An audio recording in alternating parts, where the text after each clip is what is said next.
Well, it's another very beautiful morning here at Shimpling Park Farm. We've had some really beautiful dawns as the days get shorter and shorter. A lot of rain, but we're nearly there with our sowing of our crops now. Everyone's desperate to try and get on with planting the rest of the autumn crops. They're going to plant the bean and the wheat mix. This is where we're planting two crops side by side to help each other and to take the risk out of only having a bean crop in the field, because beans are very prone to disease. How's it going, John?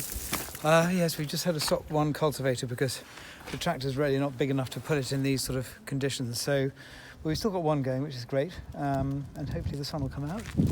We've a nice big blue patch in the sky there. It's going in about an inch and a half, which is about right.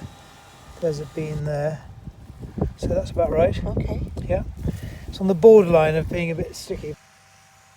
Bit of a compromise between perfection and just getting it in the ground. I think it's pretty near perfection actually, but so gosh, last year was much worse than this, and actually I'm very pleased. The predicted rain certainly did come, but we did get going again as soon as we were able to. Andrew's out here cultivating, breaking the soil up so that the drill can come and sow the seed in. It's obviously a bit more lumpy than we'd like, but it's important to get the seed in the ground now or it's going to get too wet and too late. One benefit is all these little weeds are coming up, so the process of planting the new ones will pull those weeds out, which is a good thing. But there is a compromise to be made at this point. If the seed isn't in the ground, it isn't growing. And after last year, when 50% didn't get in the ground because it was too wet, everyone's prepared to take that risk. So there's Andrew on the right is cultivating, and Greg on the left is drilling. It's a bit of a production line today. Peter, what are you doing? I'm looking for the seed to see what depth it's drilling at. So we've got the seeds just here. Okay. That's the wheat seed. Right. Just having a look in this row. Is this the bean and wheat mixture still? It is.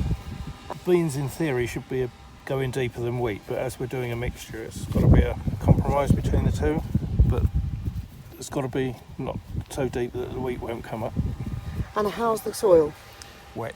Just goes into a ball.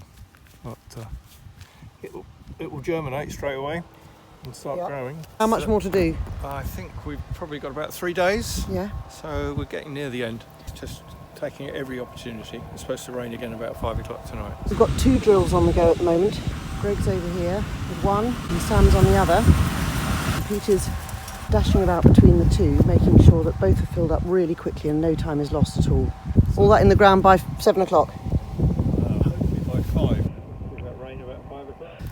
Robert and Cameron and George have got a big job to do today, sorting out the ewes, the mummy lambs who are going to have babies this year.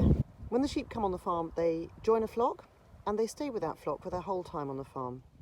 They only get mixed up when we know whether they're having twins or singles or triplets, and then they get organised into those groups so that they can best be fed according to what they're carrying. These are some of the oldest ewes on the farm, the first ones we ever brought in, born in 2014. They're grazing on our Samfoin and Lucerne experiment.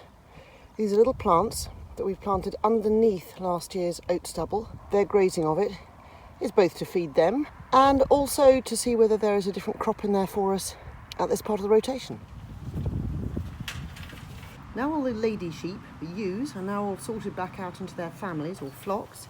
It's time for the teasers to go in. These are vasectomised rams, and the idea is that they'll get all the ewes excited and ovulating and in prime fertility, ready for when the rams go in a couple of weeks' time. If they all get pregnant at the same time, they all will lamb at about the same time. Yeah, try and get the ewes up to the best condition we can.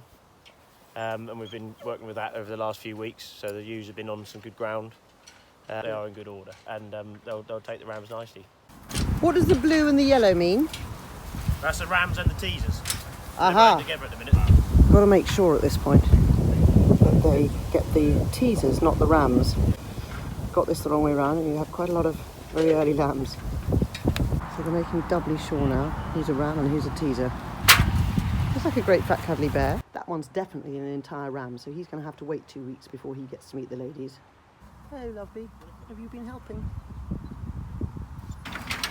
Oh, boys, lots of fun for you ahead. So he's younger, so you're going to put him in with the young ewes? With us year, he's just like, he'll be very active. He's like in his prime. He's 3 years old.